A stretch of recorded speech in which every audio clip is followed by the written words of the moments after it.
The Old Cumberland Beggar. Written in 1798, by William Wordsworth. I saw an aged beggar in my walk, and he was seated, by the highway side, on a low structure of rude masonry built at the foot of a huge hill, that they who lead their horses down the steep rough road may thence remount at ease.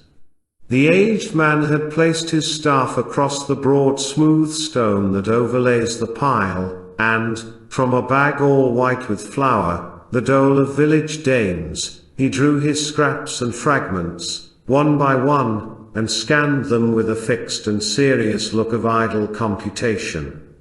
In the sun, upon the second step of that small pile, surrounded by those wild unpeopled hills, he sat, and ate his food in solitude, and ever, scattered from his palsied hand, that, still attempting to prevent the waste, was baffled still. The crumbs in little showers fell on the ground, and the small mountain birds, not venturing yet to peck their destined meal, approached within the length of half his staff. Him, from my childhood have I known, and then he was so old. He seems not older now. He travels on, a solitary man, so helpless in appearance, that for him the sauntering horseman traveller does not throw with careless hand his arms upon the ground, but stops, that he may safely lodge the coin within the old man's hat, nor quits him so, but still when he has given his horse the rein towards the aged beggar turns a look sidelong and half reverted. She who tends the toll gate, when in summer at her door she turns her wheel, if on the road she sees the aged beggar coming, quits her work, and lifts the latch for him that he may pass.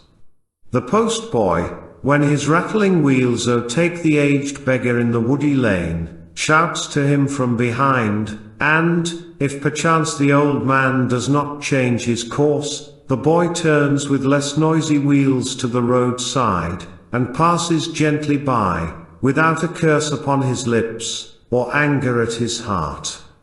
He travels on, a solitary man, his age has no companion. On the ground his eyes are turned, and, as he moves along, they move along the ground, and, evermore, instead of common and habitual sight of fields with rural works, of hill and dale, and the blue sky, one little span of earth is all his prospect. Thus, from day to day, bobant, his eyes forever on the ground, he plies his weary journey, seeing still, and never knowing that he sees, some straw, some scattered leaf, all marks which, in one track, the nails of cart or chariot wheel have left impressed on the white road, in the same line, at distance still the same. Poor traveller! His staff trails with him, scarcely do his feet disturb the summer dust, he is so still in look and motion, that the cottage curs, ere he have passed the door, will turn away, weary of barking at him. Boys and girls, the vacant and the busy, maids and youths, and urchins newly breeched all pass him by, him even the slow-paced wagon leaves behind. But deem not this man useless. Statesmen? Ye who are so restless in your wisdom, ye who have a broom still ready in your hands to rid the world of nuisances, ye proud, heart-swoln, while in your pride ye contemplate your talents, power, and wisdom, deem him not a burthen of the earth. 'Tis nature's law that none, the meanest of created things, of forms created the most vile and brute, the dullest or most noxious, should exist divorced from good, a spirit and pulse of good, a life and soul to every mode of being inseparably linked. While thus he creeps from door to door, the villagers in him behold a record which together binds past deeds and offices of charity, else unremembered, and so keeps alive the kindly mood in hearts which lapse of years, and that half wisdom, half experience gives, makes slow to feel, and by sure steps resigned to selfishness and cold oblivious cares. Among the farms and solitary huts, hamlets and thinly scattered villages, where the aged beggar takes his rounds, the mild necessity of use compels to acts of love, and habit does the work of reason, yet prepares that after joy which reason cherishes. And thus the soul, by that sweet taste of pleasure unpursued, doth find itself insensibly disposed to virtue and true goodness. Some there are, by their good works exalted, lofty minds and meditative, authors of delight and happiness, which to the end of time will live, and spread, and kindle. Minds like these, in childhood, from this solitary being, this helpless wanderer, have perchance received, a thing more precious far than all that books or the solicitudes of love can do, that first mild touch of sympathy and thought, in which they found their kindred with a world where want and sorrow were.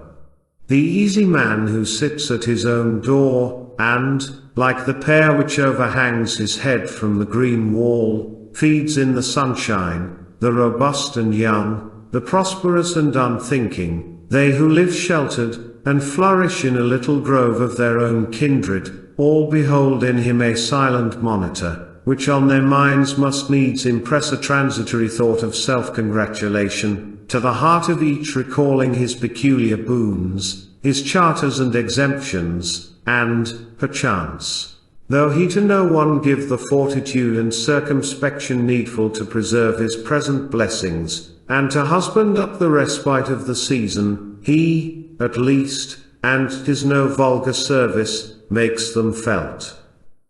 Yet further, many, I believe, there are who live a life of virtuous decency, men who can hear the Decalogue and feel no self-reproach, who of the moral law established in the land where they abide are strict observers, and not negligent, meanwhile, in any tenderness of heart or act of love to those with whom they dwell, their kindred, and the children of their blood.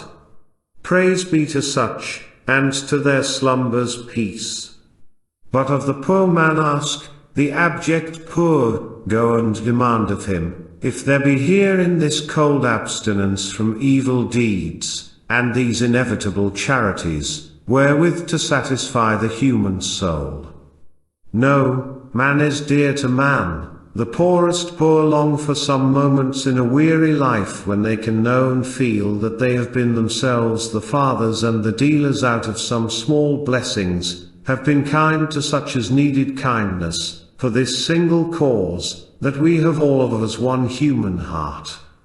Such pleasure is to one kind being known, my neighbor, when with punctual care, each week duly as Friday comes, though pressed herself by her own wants, she from her chest of meal takes one unsparing handful for the scrip of this old mendicant, and, from her door returning with exhilarated heart, sits by her fire and builds her hope in heaven.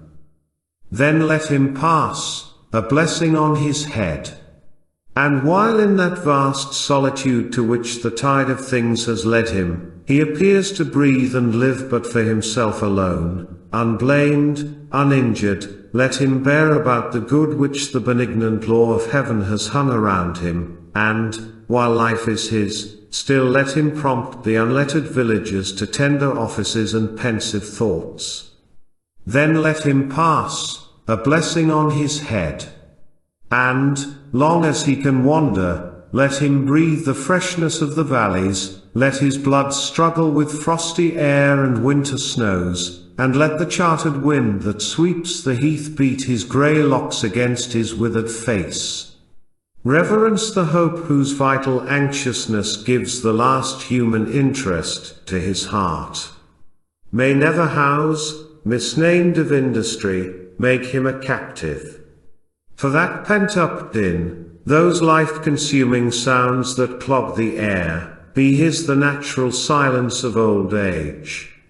Let him be free of mountain solitudes, and have around him, whether heard or not, the pleasant melody of woodland birds. Few are his pleasures, if his eyes have now been doomed so long to settle on the earth that not without some effort they behold the countenance of the horizontal sun, rising or setting, let the light at least find a free entrance to their languid orbs. And let him, where and when he will, sit down beneath the trees, or by the grassy bank of highway side, and with the little birds share his chance-gathered meal, and, finally, as in the eye of nature he has lived, so in the eye of nature let him die.